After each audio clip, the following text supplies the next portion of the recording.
व्यस्त हो और भगाते रहे कि मेरा भाग जा। आप पूरा जीवन निकाल दीजिए, लठ से, गोली से, राइफल से, बंदूक से, रिवॉल्वर से, तोप से, तमंचा से, किसी से भी वो अंधेरा भागने वाला नहीं, भाग ही नहीं सकता। आपका पूरा जीवन निकल जाएगा लेकिन अंधेरा भाग नहीं सकता। और कहीं आप प्रकाश ले आए, बल्ब जला दिया, दीपक जला दिया, तो फिर आपको लठ चलाने की जरूरत नहीं होगी। दीपक जलते हुए, बल्ब को जलते हुए अंधेरा अपने आप गायब हो जाएगा, आपको भगाने की आवश्यकता नहीं रहेगी। तो वही तो हो रहा है, वही हो रहा है, वही आप देख भी रहे हैं। आगे भी जब तक ये तन है तब तक होता भी रहेगा। लेकिन एक ध्यान और रखें, विशेषकर वैसे तो बाबा जी ने कृपा दया की है, मेरे लिए हिंदुस्तान, पाकिस्तान, चीन, अरब, खरब, जापान एक है, मेरे लिए कोई दो नहीं। सभी में मानव निवास करते हैं। एक विशेष कारण है कि तन का जन्म यहां हुआ है। और जगह भी मैं कहता हूं, अगर मैं कहीं पर भी पाखंड और ढोंग, परमात्मा का नाम लेना ढोंग और धन इकट्ठा करना पाखंड, अगर मैं पाखंड ढोंग कहीं भी करता हूं और आप मुझे वास्तविक देख लो, साबित कर दो, तो शायद हर जनमानस को अधिकार है वो मुझे जिंदा खोद के चौराहे पर गाड़ सकता है। आज मैं समस्त जनमानस को अधिकार देता हूं, अगर मैं स्वयं पाखंड ढोंग करता हूं तो मुझे जिंदा खोद के जमीन में गाड़ देना चाहिए, जिससे अगर एक पाखंडी ढोंगी पैदा हो गया तो हो सकता हजारों पाखंडी ढोंगी पैदा कर देगा, हजारों पाखंडी ढोंगी पैदा कर देगा। अगर मैं कहीं पर भी कंचन और कामनी में मैं कहीं लिप्त पाया जाता हूं तो जिंदा मुझ में आग लगा देनी चाहिए। बाकी संसार में कौन क्या करता है ये आपसे छिपा हुआ, मैं अपनी बात कर रहा हूं, मैं संसार की इस मामले में बात नहीं कर। अगर मेरे अंदर वर्गवाद का कोई कण है, मेरे अंदर कोई वर्गवाद का कोई भी कण अंदर है, तो शायद मेरा मुंह काला करना चाहिए। हकीकत सत्यता को समझे। कोई संत होता है, कोई ऋषि मुनि होता है, जो महान विभूतियां जिन्हें आप अवतार मानते हैं, उनका संबंध किसी वर्ग, किसी जाति, किसी हिंदू, मुस्लिम, सिख, ईसाई, किसी ब्राह्मण, क्षत्रिय, वैश्य, शूद्र से नहीं होता। वो संसार के लिए आते हैं और संसार के लिए ही काम करते हैं, उनका कोई वर्ग नहीं होता।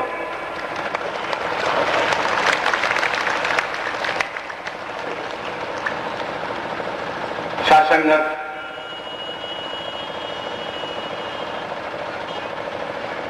सत्संग, आप लोग सत्संग के लिए यहां उपस्थित हुए हैं, सत्संग में यहां आपने आगमन किया है। इतना भी ध्यान रखें, जहां रुपया, पैसा, वस्तु, पदार्थ, फूल माला, धूप अगरबत्ती, कोठी बंगला, मिठाई सिटाई, ये सब कुछ ग्रहण किया जाता है, वो जगत का रचयिता परमात्मा कहता है वहां मैं होते हुए भी नहीं होता हूं। आप लोगों को पूर्व संगतों में भी कहा गया है, अगर कोई अफवाह फैलाता है, अभी शायद में करीब 5 महीने के बाद अरब खाड़ी, बंगाल की खाड़ी, कई प्रांतों का भ्रमण करते हुए छत्तीसगढ़ में था, तो किन्हीं महापुरुषों का टेलीफोन पहुंचा कि बाबा जी यहां लोगों ने अफवाह फैला रखी है कि वो 5-6 लौंडियां लेके भाग गए हैं, जेल में है। तो मैंने उन महापुरुषों को समझाया, मैंने कि यार जो करेगा सो भरेगा। अरे बाबा लेके भागेगा तो उसे जेल भी जाना पड़ेगा, कानून और पुलिस इसीलिए बनाई गई है।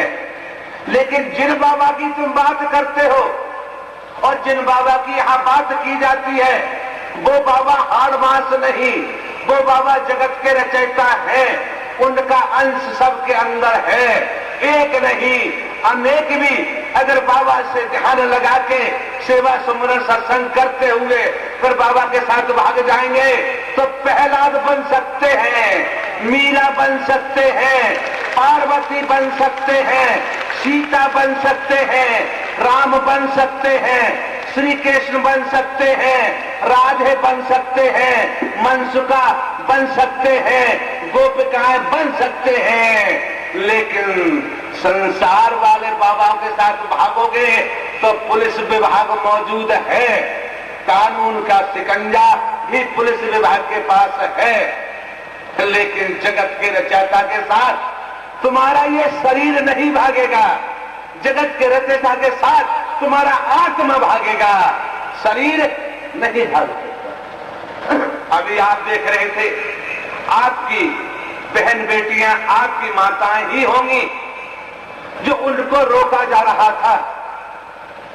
आप सोच रहे होंगे कि इस पर कोई भूत होगा, कोई चुड़ैल हो सकती है, कोई जिंद हो सकता है, कोई खईस हो सकता है, कोई पीपल वाला हो सकता है, या फिर कोई और हो सकता है। ऐसा होगा सोच रहे होंगे। अगर मुझसे सत्संगत आप पूछते हो तो मैं ये कुछ कभी भी स्वीकार करने के लिए तैयार नहीं। अगर भूत है तो भूतकाल, क्या जो पूर्व में किया है वो कर्म होता है, भूत चुड़ैल जिंद। अब कहते हैं कि हमने देखा है, हमारे पितृ तमाम ऐसी बातें हैं, मुझे किसी से बहस करने की जरूरत नहीं, क्योंकि मैं जानता हूं पुलिस विभाग के कर्मचारी अधिकारी अधेरी रात्रि में शमशान में भी जाते हैं, शमशान में बाथरूम भी कर देते हैं। पुलिस विभाग में तो आज तक कोई मैंने जिंद चुड़ैल भूत चढ़ते हुए देखा नहीं। देखा किसी ने? बताओ। अरे भाई लोग तुम्हारे खड़े, कोई बता दे भूत जिंद चुड़ैल चढ़ गया हो। कब चढ़ता है? शंका संदेह भ्रम, शंका संदेह भ्रम, धर्म की आड़ में अंधविश्वास, इससे ज्यादा कुछ भी।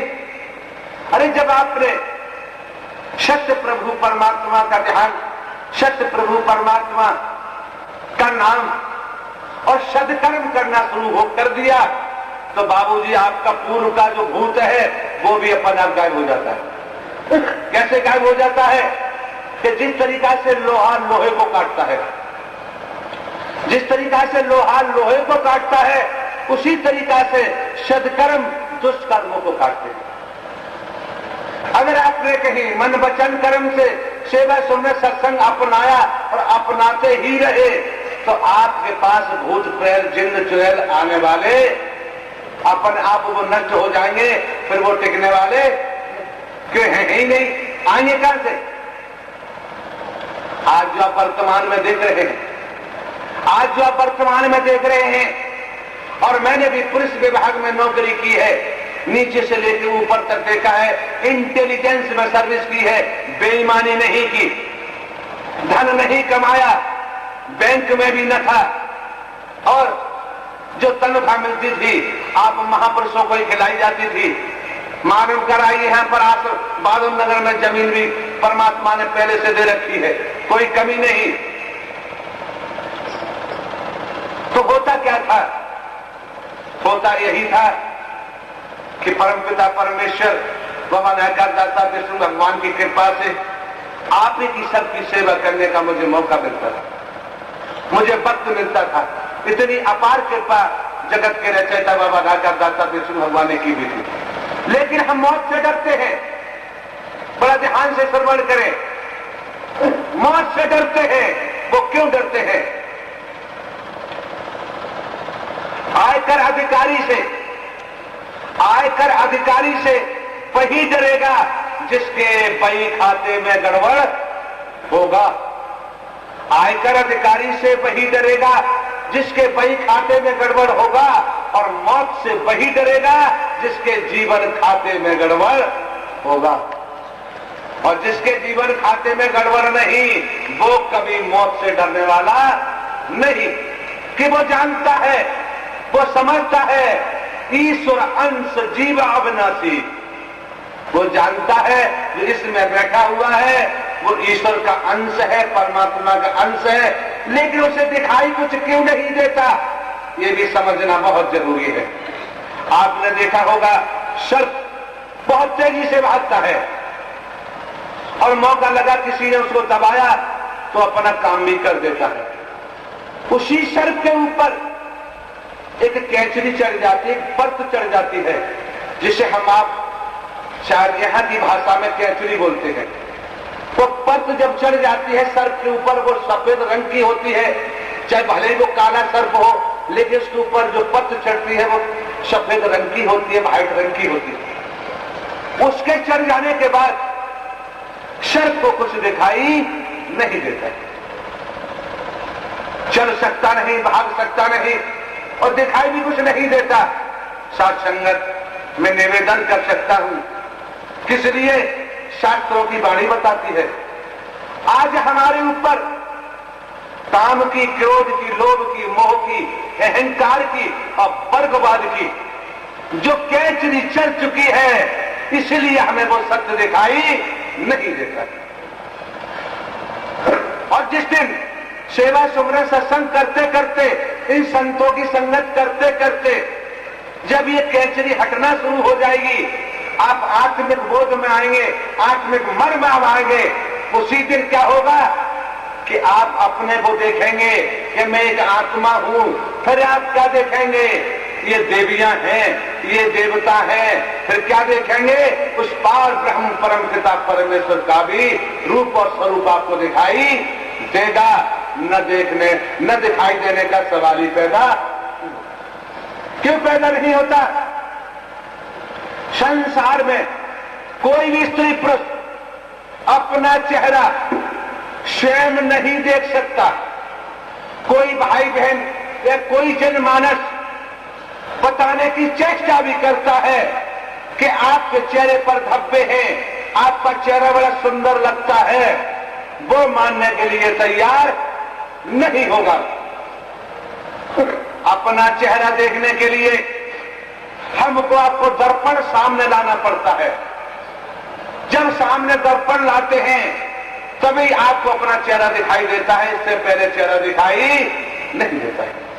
साथ संगत इसी तरीका से गुरुद्वारा मान के चले, सतगुरु धाम मान के चले, परमात्मा का घर मान के चले,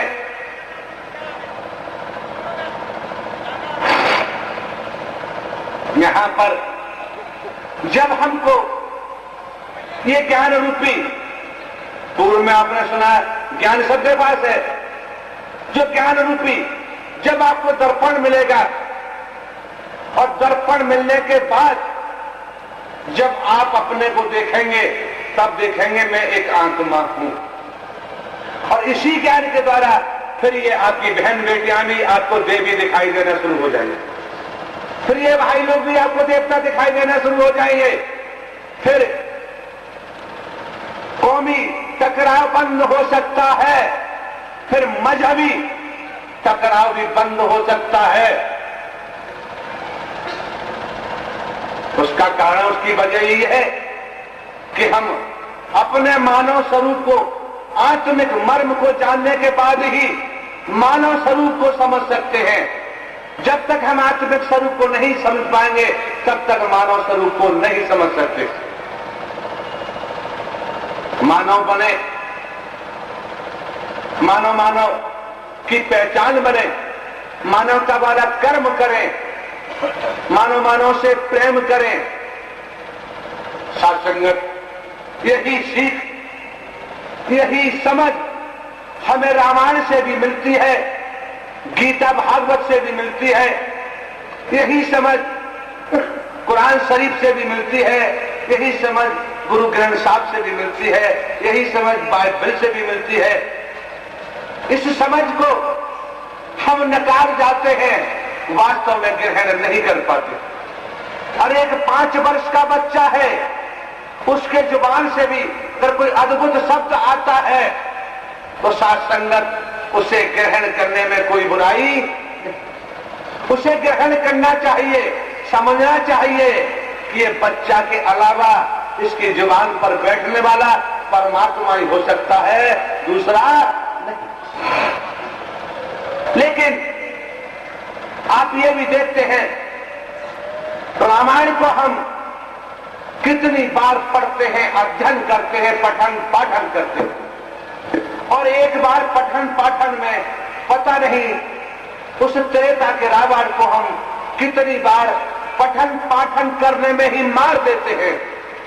साथ संगत त्रेता का रावण तो त्रेता में मारा जा चुका, अब वो तनधारी रावण नहीं था। अगर सत्यता साथ संगत ये है कि हमारी मेरी हमारे विषय विकारों बुराइयों रूपी रावण था, तनधारी रावण नहीं था। गीता भागवत के माध्यम से हम पठन पाठन करते हैं, एक बार में एक दिन में शायद 10,000 कंस द्वापर वाले को हम मारते हैं। साथ संगत वो तो वासुदेव श्री कृष्ण के द्वारा द्वापर में मारा जा चुका है। अब आकलन ये करना है कि द्वापर वाले कंस को तो हमने पठन पाठन करते हुए कितनी बार मार गिराया,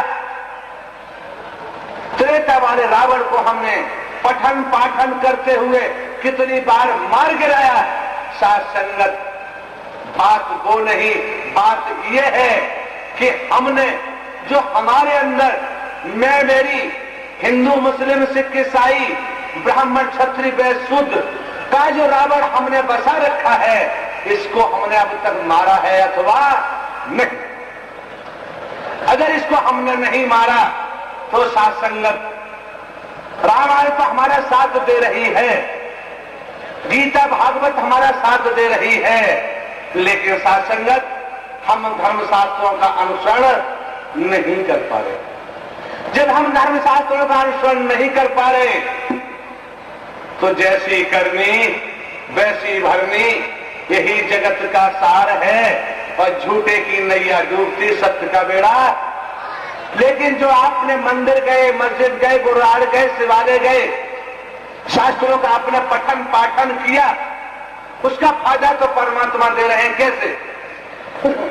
साथ संगत यहां कोई हिंदू मुस्लिम सिख ईसाई नहीं, यहां कोई ब्राह्मण क्षत्रिय वैश्य शूद्र नहीं, लेकिन संसारी निगाह से कोई बात आ रही है, कहना पड़ेगा। एक लड़का जवान था, किसी हमारे मुस्लिम परिवार में जन्म लिया हुआ था। वो लड़का पेशे से कुछ चोरी चपोरी का काम करता था। रोजे का वक्त आ गया, उस लड़के को 28 दिन हो गए रोजे रहते हुए। एक दिन दूसरा साथी आता है, बड़ा देखो यहां श्रवण करे ध्यान से। दूसरा लड़का आ गया, वो भी उसका साथी, वही चोरी चपोरी का काम करता था। उसने कहा कि भाई सुनो यार, कि बोलो, कि फला गांव में आज बड़े अच्छे बैल आ गए हैं, तो कि फिर चलो चुरा के लाते हैं, बात बन जाएगी। वो लड़का बोला कि देख भाई, मुझे आज 28 दिन हो गए रोजा रहते हुए अल्लाह के लिए, मैं नहीं जाऊंगा, 2 दिन बाकी रहे हैं। वो लड़का साथी बोला, कहते हैं जैसा संग वैसा रंग। तो लड़का बोला कि यार तूने अल्लाह के लिए 28 दिन रोजे रहा है, चल अच्छा मौका मिलेगा, अल्लाह मदद करेगा। बुराई बहुत जल्दी आती है। होता है रात्रि में दोनों चले जाते हैं, और जिस गांव में किसान बैल खरीद के लाया था, बैल बंधे हुए हैं, अर्धरात्रि के बाद पहुंचे, दोनों ने बैल खोल लिए और बैल खोल के लेके चल देते हैं। जब चल देते हैं तो शायद मालिक आया, उसने देखा बैल नहीं, वो चिल्लाने लगा कि चोर चोर चोर। गांव में जागृति हो गई, चारों दिशा में लोग भागने लगे। अब वो लड़का क्या कहता है, अल्लाह मुझे बचा, मैं तेरे लिए 28 दिन के रोजे रहा हूं, मुझे बचा। अल्लाह आवाज देते हैं कि बैलों की रस्सी छोड़ और भाग। अल्लाह आवाज देते हैं कि बैलों की रस्सी छोड़ और भाग। रस्सी श्रीमान जी नहीं छोड़ रहे, तब तक लोग कुछ आगे बढ़ रहे हैं। फिर कहता है कि अल्लाह मैं तेरे लिए 28 दिन के रोजे रहा हूं, मुझे बचा। अल्लाह फिर कहते हैं कि बैलों की रस्सी छोड़ और भाग। रस्सी छोड़ी नहीं और श्रीमान जी पकड़े गए। जो भी है अपना धौल किया, पुलिस को ले जाके दे दिया, चले गए जेल। 28 दिन का उन्हें बेनिफिट, 28 दिन का अल्लाह ने लाभ तो दे रहे थे, लेकिन रस्सी नहीं छोड़ी, इसलिए उन्हें वो लाभ नहीं मिला। इसी तरीका से मेरा भी आप महापुरुषों से जहां तक आवाज पहुंच रही है, कहां पहुंच रही है, ये आकलन करना मुश्किल है। जो हमने काम, क्रोध, लोभ, मोह, अहंकार, वर्गवाद की जो हमने रस्सी पकड़ी हुई है, इसलिए साथ संगत राम जी हमारी मदद उस रूप में नहीं कर पा रहे। इसीलिए वासुदेव श्री कृष्ण हमारी मदद उस रूप में नहीं कर पा रहे। इसीलिए हनुमान जी हमारी मदद उस रूप में नहीं कर पा रहे। इसीलिए अम्मा माता हमारी मदद उस रूप में नहीं कर पा रही। इसीलिए नानक देव जी हमारी मदद उस रूप में नहीं कर पा रहे।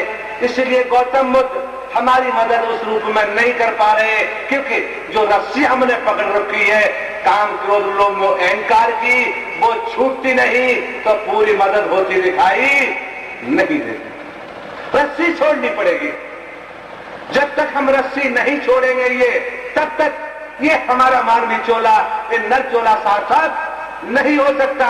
क्योंकि संत गोस्वामी तुलसीदास जी ने रामायण में बड़े मार्मिक और सुंदर ढंग से अंकित किया हुआ है। कामी, क्रोधी, लालची, इनसे भक्त न होए, भक्त करे कोई सूर्यमा, जाति वर्ण कुल खुद। रामायण में स्पष्ट संत गोस्वामी तुलसीदास जी का लेख है। लेकिन आज हम समझ नहीं पाते और समझते हैं। देखा है आज आपके बेटे माता पिता का सम्मान नहीं कर पा रहे, क्या कारण है, क्या वजह है? कोई वजह तो होगी, कोई कारण तो होगा। सत्यता यह है कि आज माता पिता भी अपने बच्चों को सुसंगति नहीं दे पा रहे, अपने बच्चों को सुसंगति नहीं दे पा रहे। क्यों ऐसा होता है? एक सज्जन मुझसे मिले, उनकी करीब संसार के तौर पर 80-85 साल की उम्र थी। तो वो मुझसे बाबा कहने लगे।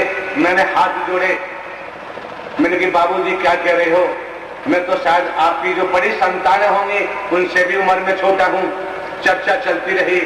उन्होंने कहा कि जब से मैं बाबा जी की शरण में आया हूं और उससे पहले क्या था, बड़ा ध्यान देके श्रवण करें। मौका बार बार नहीं मिलता है, समय गया फिर हाथ न आए तो सर पछताएगा। उन्होंने मुझे क्या सुनाया कि मैं मदरा पान भी करता था, मैं भंग भी खाता था, मैं बीड़ी सिगरेट भी पीता था और 27 नंबर घिटरी तंबाकू भी खाता था। काफी उन्होंने आइटम बताए मुझे। और जब मैं शाम को घर पहुंचता था तो लट मैंने उठाया, सर्वप्रथम पत्नी को शुरू हो जाता था। फिर सामने जो आ जाए कि मेरे द्वारा शाम को महाभारत रोज होता था। बड़ा ध्यान से श्रवण करें, किस्सा नहीं, इसके सारांश को देखें। और जब से बाबा जी की शरण आया हूं, जब से जगत के रचयिता निराकार ब्रह्म विष्णु भगवान की कृपा हुई है, जो मैं खाता था मदरा, पान, भंग या 27 नंबर तंबाकू, बीड़ी, सिगरेट, ऐसी कृपा की सब छूट गया। और छूटने के बाद महाभारत अब भी बंद उनका नहीं हुआ।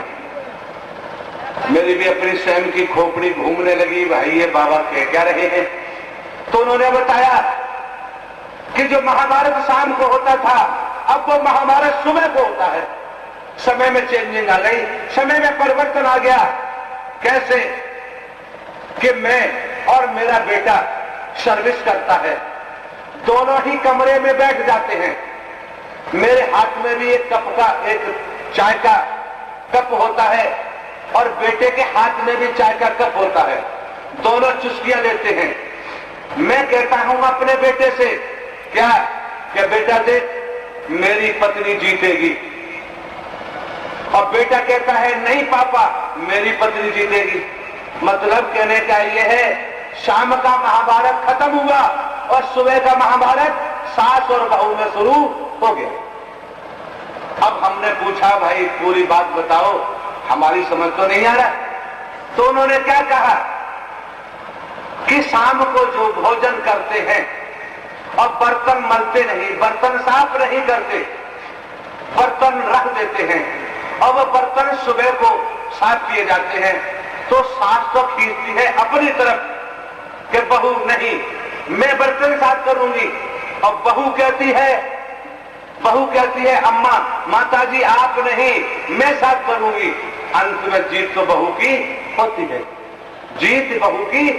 कितना गजब का महाभारत शुरू हुआ सुबह का, रात वाला शाम वाला महाभारत तो बहुत गड़बड़ था, लेकिन जो सुबह वाला महाभारत शुरू हुआ, साथ संगत में भी आपकी जो बहन है, आपकी जो बेटियां हैं, आपकी जो माताएं हैं, आपकी जो पत्नियां हैं, उनसे ही यही विनती करूंगा कि दहेज के लिए मत लड़ना।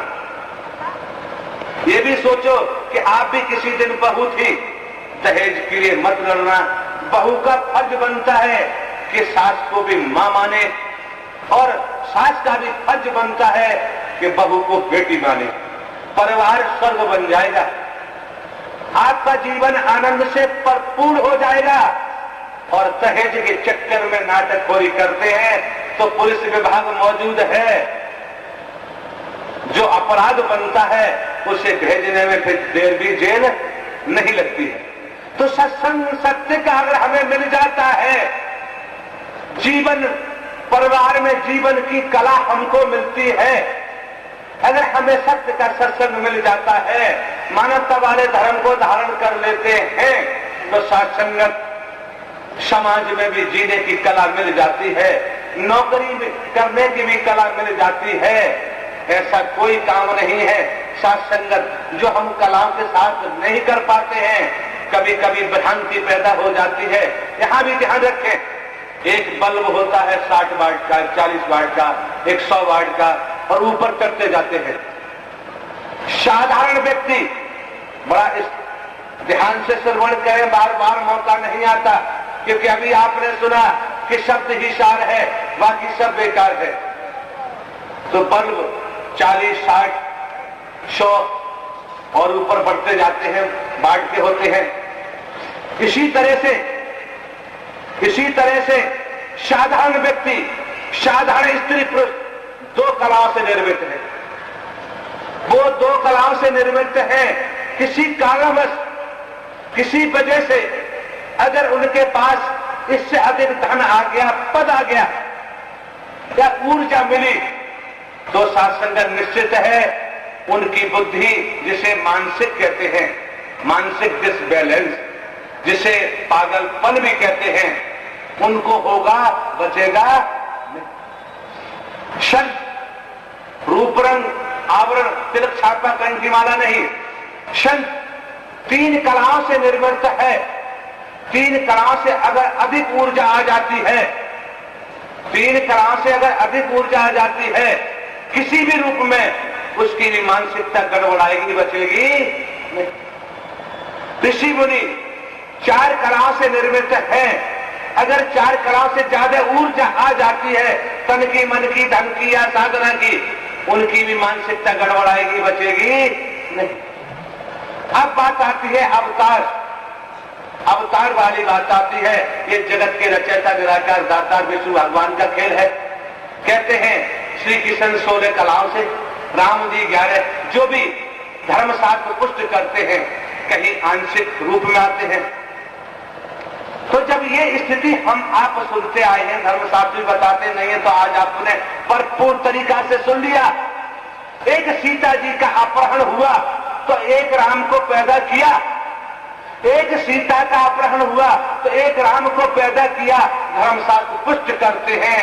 आज करोड़ों सीताओं का अपहरण हो रहा है तुम्हारे समाज में, तुम्हारे देश में, तुम्हारे संसार में, जब करोड़ों सीताओं का अपहरण हो रहा है तो अब एक राम पैदा होने वाला नहीं, अब एक राम पैदा होने वाला नहीं।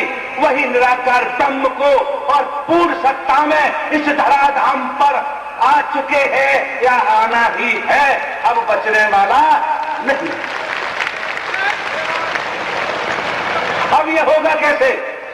यहां भी बड़ी भ्रांति लग जाती है, बड़ी भ्रांति आ जाती है, ज्ञान वालों को और आ जाती है। वो कैसे? सुनिए बड़ा ध्यान से, श्रवण करिए। वो ऐसे होता है, आपने सुना है घनश्याम, आप आकाश की तरफ देखते हैं, बादल की तरफ देखते हैं, इस आकाश की लंबाई चौड़ाई मैं समझता हूं आज तक कोई इसका माप, इसको कोई नाप नहीं पाया होगा। और किसी ने नाप लिया है, माप लिया है तो वो बताए। वैज्ञानिक वाली बात आती है, आज 2.5 साल के अंदर में 85% वैज्ञानिक आज बाबा जी की शरण में है। 2.5 साल के अंदर में 85% वैज्ञानिक बाबा जी की शरण में है। आपने देखा आकाश कोई नाप नहीं पाया, इसका माप नहीं ले पाया। अब कहते हैं बरसात आकाश बादल से होती है, ठीक है, यहां कई बातें लागू होती है, वैज्ञानिक तरीके से लागू होती है। पहली बात तो यह है, घनश्याम, जब आप देखते हैं कोई छटा बादल में श्याम रंग की उठती है, जब आप देखते हैं आकाश की तरफ कोई घटा बादल में श्याम रंग की उठती है, तो बरसात होना शुरू हो जाती है। अब कैसे वैज्ञानिक तरीके पे जाएं? तो सागर को देखें, सागर को देखें। अगर आप सागर का पानी पीना चाहेंगे, आप पी नहीं सकते, उल्टा निकालना ही पड़ेगा। अगर आप फसल में लगाते हैं तो फसल नष्ट हो जाएगी, सागर के पानी से फसल आपको प्राप्त नहीं हो सकती। इसी तरीका से धर्मशास्त्र भी संसार में सागर की तरह है। जैसे सागर का पानी खाली है, पी सकते नहीं और फसल में लगा सकते नहीं, फसल नष्ट हो जाएगी। पूरी बात सुनने पहले कभी कभी भ्रांति आती दिखाई देती है, तो जब तक पूरी बात उन्हें श्रवण करें तब तक मन में कोई ऐसा विचार नहीं लाना चाहिए।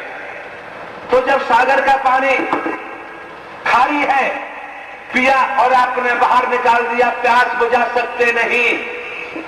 सागर के पानी से फसल में लगाया सागर के पानी को, तो फसल नष्ट हो जाएगी, फसल आपको प्राप्त होगी नहीं। इसी तरीका से संसार में धर्मशास्त्र है। अब वजह क्या है, कारण क्या है? जिस तरीका से गर्मी पड़ी, तपिश पड़ी, और तपिश पड़ने के कारण उसी सागर के पानी से भाप भरी, और भाप भरी जब ऊपर को उठी और वही जाके जब ठंडी होती है तब बरसात होती है, तो भरपूर तरीका से पी भी लेते हैं। और फसलों में जब पड़ता है वही सागर का पानी ठंड के रूप में जब बरसता है तो फसल भी लहराना शुरू कर देती है। इसी तरीका से संसार में सागर की तरह धर्मशास्त्र हैं और रोज मानव पठन पाठन करते हैं, लेकिन फिर भी हमारे अंदर वो परिवर्तन आना चाहिए, वो परिवर्तन नहीं आता। कोई आपका भाई, कोई आपकी बहन, कोई आपकी बेटी, कोई आपका बेटा वास्तव में संत स्वरूप है, देवी देवता स्वरूप है, और धर्मशास्त्रों का पठन पाठन करे और उसमें से हीरा और मोती जैसे शब्द चुन चुन के जब स्वयं संगत में बरसात करता है तो हृदय खिल जाता है, हृदय मगन हो जाता है और अंतरात्मा परमात्मा से मेल खाना शुरू कर देती है। सासंगत, मेरा तो पूरा समय हर पर हर क्षण आप महापुरुषों की समस्त संसार रूपी समाज के चरणों की सेवा के लिए है। आपको आने जाने के लिए भी समय चाहिए, तो एक शब्द और सुन लें कि मानव धर्म धर्म नहीं दूजा। दूसरा ये है फॉर एग्जाम्पल, एक मिसाल के द्वारा। वो ये है, एक मास्टर जी बैठ गए, बाजार बैठ गए, तो पेट में से गुरुजी मास्टर जी एक बछड़ा खरीद के लाते हैं। जब बछड़ा खरीद के लाते हैं, रास्ते में कई लोग मिले, उन्होंने पूछा कि मास्टर जी बछड़ा क्या रुपए में लाए हो? उन्होंने कहा 75 रुपए में लाया हूं। आगे कुछ उनके शिष्य मिल जाते हैं, गुरुजी ये बछड़ा क्या रुपए में लाए हो? क्या बेटे 75 रुपए में लाया हूं। आगे कुछ और जन मिलते हैं कि बछड़ा क्या रुपए में लाए हो? क्या 75 रुपए में लाया हूं। आगे कुएं पर पनहारी पानी भर रही है, उन्होंने पूछा कि मास्टर जी बछड़ा क्या रुपए का लाए हो? मास्टर जी ने लिया बछड़ा और रस्सी कहीं किनारे से बांध दी और मास्टर जी ने आए धाम से कुआं में छलांग लगा दे। जब वो कुआं में गिर जाते हैं, पनिहारियों के होश खराब हो गए। पनिहारियों के जब होश खराब हो गए, वो भागी गांव में और चिल्लाने लगी पूरे गांव में कि मास्टर जी कुआं में गिर गए, कुआं में गिर गए, कुआं में गिर गए। अब कुआं में गिरने का नाम सुन के समस्त जनमानस गांव का भाग के आता है। किसी संसाधन से मास्टर जी को कुआं में से निकाला जा रहा है और जैसे जैसे मास्टर जी कुआं में से अंदर से निकलते निकलते बाहर को आते जा रहे हैं और मास्टर जी चिल्लाते आ रहे हैं, क्या 75 रुपए, 75 रुपए, 75 रुपए, 75 रुपए। जब मास्टर जी पूरे ऊपर आ गए तो बाहर जनमानस ने पूछा कि मास्टर जी बताओ, कुआं में गिर के 75 कैसी सीख आए? इससे पहले तो 75 जानते नहीं थे, आज 75 कुआं में से गिर के क्या सीख आए? मास्टर जी बोले, तो गुरुजी कहने लगे कि भाई ऐसा है कि अब तुम सब इकट्ठे हो गए हो, मैं किस किस को बताता कि मैं बछड़ा 75 रुपए में लाया हूं। अब तुम सब इकट्ठे हो गए हो, एक बार में सुन लो, बछड़ा मैं 75 रुपए में लाया हूं, 75 रुपए में लाया हूं। सासंगत प्रेम से बोलना। तो सासंगत कहने का भाव, कहने का तात्पर्य एक ये है, वो क्या है? संत गोस्वामी तुलसीदास जी ने रामायण में बड़े सुंदर और मार्मिक ढंग से अंकित किया हुआ है। वो क्या? कलियुग केवल नाम आधारा, कलियुग केवल नाम आधारा, सुमिर सुमिर नर हो जाए भव से पर। अब बड़ा यहां समझना है। तो क्या कि गोस्वामी जी ने कलियुग के लिए इशारा किया हुआ है। अगर उनको नाम की जानकारी होती तो अवश्य ही वो नाम नीचे या उसी पंक्ति में देते, लेकिन उन्होंने नाम नहीं दिया, इशारा कर दिया कि कलियुग केवल नाम आधारा, सुमिर सुमिर नर हो जाए भव से पर। अब एक भ्रांति और यहां पैदा होती है, वो भी दूर करें। एक राम दशरथ का बेटा, एक राम घट घट में लेटा, एक राम का सकल पसारा और एक राम जगत से न्यारा। तो वही सासंगत आपके सामने है। मेरे पास इतना धन नहीं और जब तक ये तन है तब तक नोट और वोट लूंगा भी नहीं। पेंशन मिलती है खर्चे को, खेतों में पैदा होता है, तो मैं गली गली जाके कोशिश करता हूं। लेकिन वो मास्टर जी वाली बात है कि एक बार सुन लो, 75 रुपए का लाया हूं बछड़ा, 75 रुपए का लाया हूं। तो आप भी एक साथ में सुन लें, अगर आपकी समझ आता है तो। एक आप ही निराकार, एक आप ही साकार, एक आप ही निराकार, एक आप ही निराकार, एक आप ही साकार, एक आप ही निराकार, एक आप ही साकार। सासंगत प्रेम से बोलना। इतना ध्यान और रखें। फिर मैं आपको भागवत की तरफ ले जा रहा हूं। महाभारत होने को है। बात श्री कृष्ण ने अर्जुन से कहा कि विपक्षी सेना सामने खड़ी है, बाण चलाओ। बहुत समझना है यहां, बाण चलाओ। अब होता क्या है, अर्जुन ने मुड़ के बाद श्री कृष्ण से कहा कि प्रभु, मेरे सामने मेरे चाचा ताऊ नाना मामा सगे संबंधी भीष्म पितामह गुर्जन, इन पर मैं बाण चलाऊं, इनसे युद्ध करूं, अगर विजयश्री भी मिल गई, प्रभु ऐसी विजयश्री मुझे नहीं चाहिए। बाद श्री कृष्ण की समझ आ गया, इसे मोह की बीमारी लगी। मैं इसलिए कह रहा हूं, मोह भगाओ और मोक्ष को पाओ, और कोई तरीका नहीं। तो बाद श्री कृष्ण ने कहा कि इसे मोह की बीमारी लगी। बाद श्री कृष्ण ने फिर चेताया अर्जुन को कि यार इसे मरे पड़े हैं, तू निमित्त मात्र है, तू युद्ध कर, युद्ध करने वाला कोई और है, यह तेरा होगा। फिर अर्जुन ने तर्क किया कि प्रभु तो सब रथ और घोड़े हाथियों पर सवार हैं। फिर अर्जुन ने कहा कि ये सब लोभ और मोह अहंकार के वशीभूत हैं, काम क्रोध लोभ मोह अहंकार के घोड़े रथ हाथियों पर सवार हैं। ये मरेंगे और कर्म के अनुसार मरेंगे, कर्म के अनुसार जन्मेंगे, मरेंगे, और क्या होगा? कुत्ता कुतिया गधा घोड़ा गाय भैंस कीड़ा मकोड़ा सांप बिच्छू छिपकली बनेंगे। कर्म की मार से राजा हो चाहे रंग, पीर हो चाहे पैगंबर, बलि हो चाहे औलिया, संतरी हो चाहे मंत्री, कर्म की मार से न कोई बच पाया था, न बच रहा है और न ही बच पाएगा। ये सात संगत कट सत्य है, इसे मिटाना किसी की बस की बात नहीं है। हमें अपना कर्म संभालना है, और कर्म सुसंगति से समझ सकता है, कुसंगति से सात संगत कर्म नहीं समझ सकता। तो जो मौका मिला है, समय मिला है, वक्त मिला है, कैसा? भक्तों की भी अपनी लीला होती है। कैसी लीला होती है? अर्जुन को प्यास लगती है, कुछ आगे हो गए हैं, कहने लगे प्रभु मुझे प्यास लगी है। तो उन्होंने कहा देखो वहां दूर एक बूढ़ी माँ है, झोपड़ी पड़ी है, वहां जाओ, पानी मिल जाएगा, जल मिल जाएगा। लेकिन अपना पता, एड्रेस, अपनी सकूनत मत बता दे देना।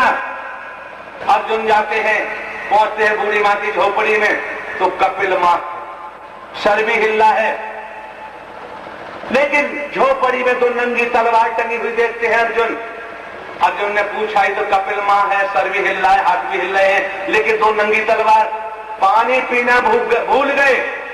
कहने लगे माँ एक बता, ये तो आपकी स्थिति है, लेकिन ये तलवार कैसी कि तुझे पानी पीना है बेटे, पानी पी, तुझे क्या लेना देना? के नहीं माँ।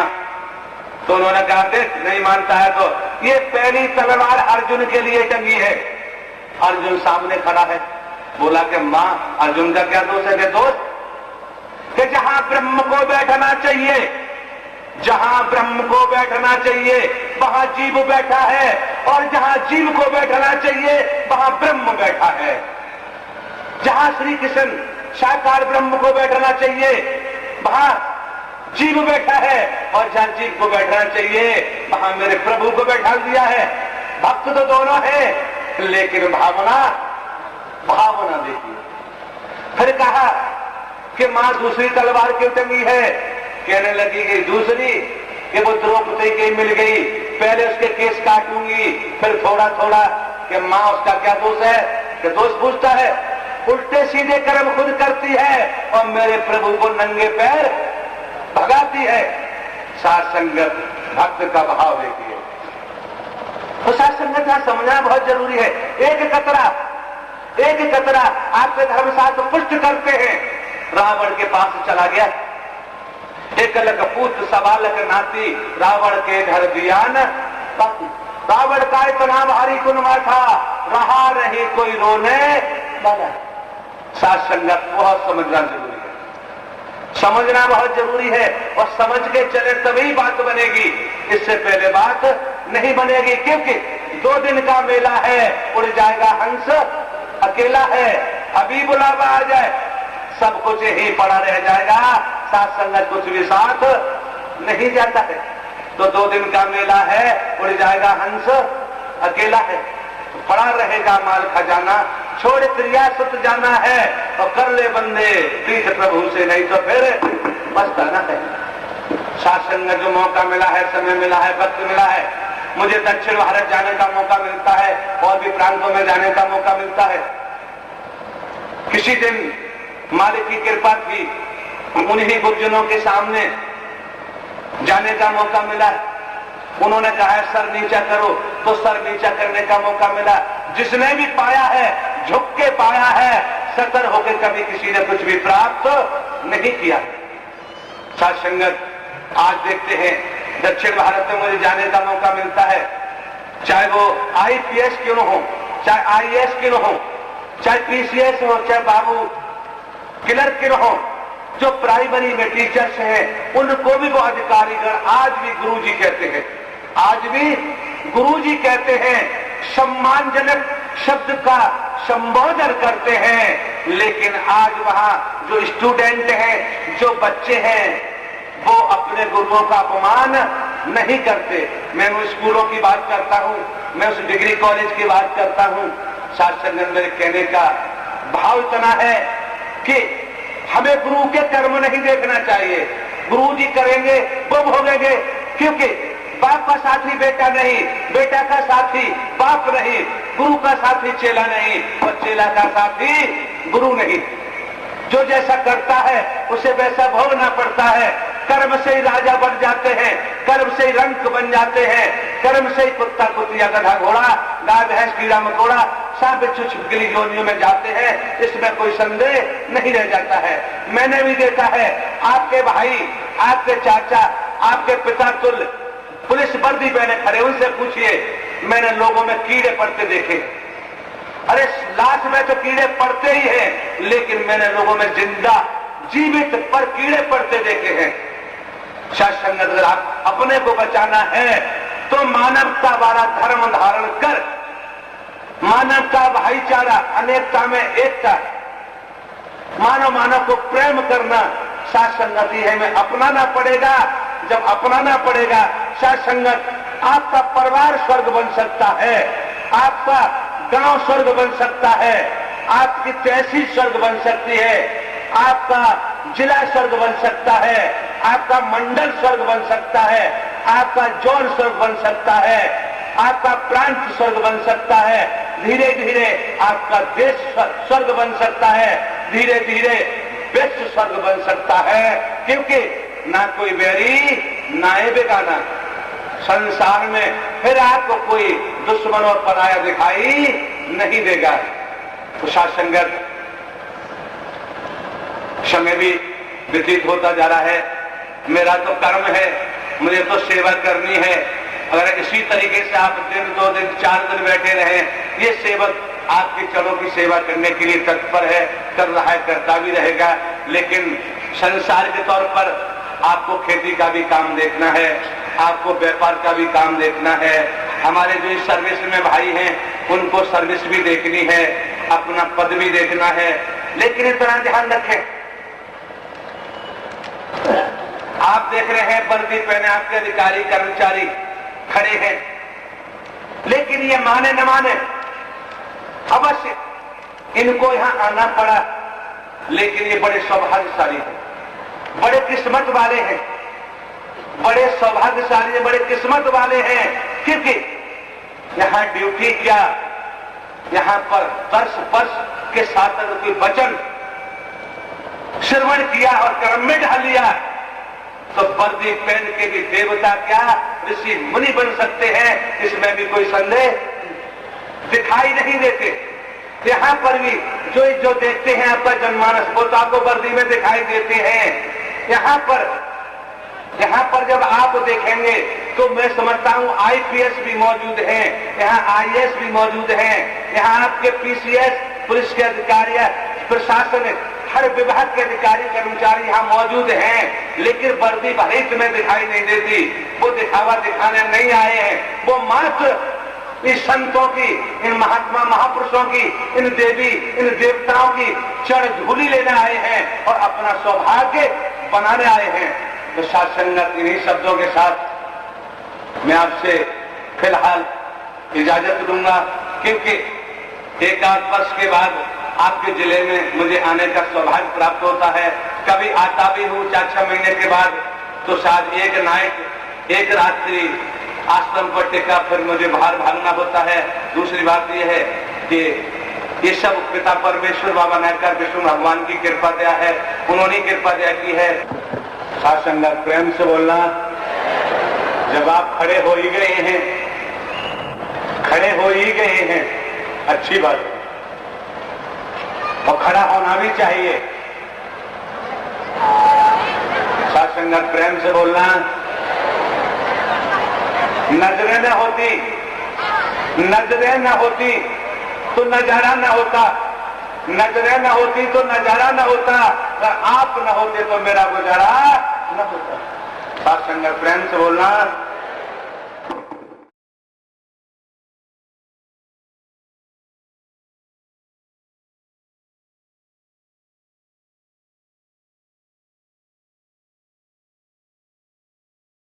संगत प्रेम से बोलना। इतना ध्यान अवश्य रखें, कुछ चंद ही लोग ऐसे होते हैं, इतना ध्यान अवश्य रखें, कुछ चंद ही लोग ऐसे होते हैं। नोट और वोट लेने में कभी नहीं आऊंगा, इतना ध्यान रखें, संसार का कोई सोच समझता भी मेरे ऊपर कारगर सिद्ध नहीं हो सकता। चाहे काबिलियत भी तुम्हें निराकार नहीं और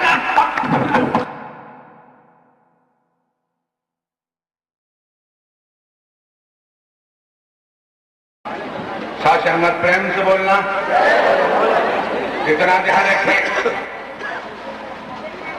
तो आपने भी जुबान से सुना है, किस पर तो तमंचा भी काम नहीं कर सकता है, और जिसकी इच्छा है वो कभी भी नहीं कर सकता है, वो कभी भी झूठ पर तो प्रभाव सकता है। जब चाहूंगा जमीन को मैं पलट डालूंगा।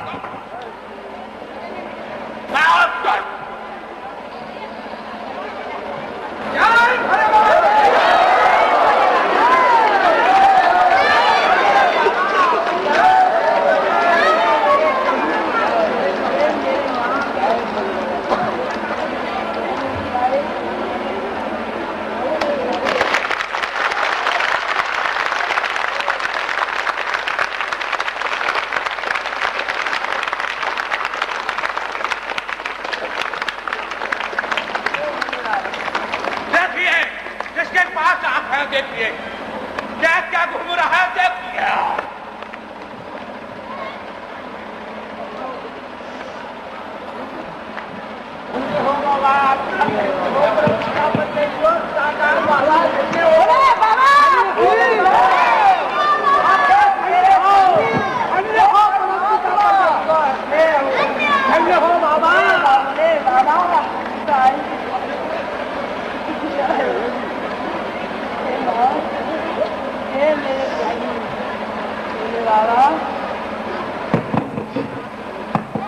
साशंगत प्रेम से बोलना। अभी आप सुन रहे थे, वो श्री कृष्ण परमात्मा की चौथी के, नानक देव उस ईश्वर की कोटि के थे, राम उस ईश्वर की कोटि के थे, नानक देव उस ईश्वर की कोटि के थे, गौतम बुद्ध उस ईश्वर की कोटि के थे। यहां भी जो विराजमान है वह जगत सारा चलता पूर्ण सत्ता में जब चाहूंगा आती है, नहीं आती है तो मैं फिर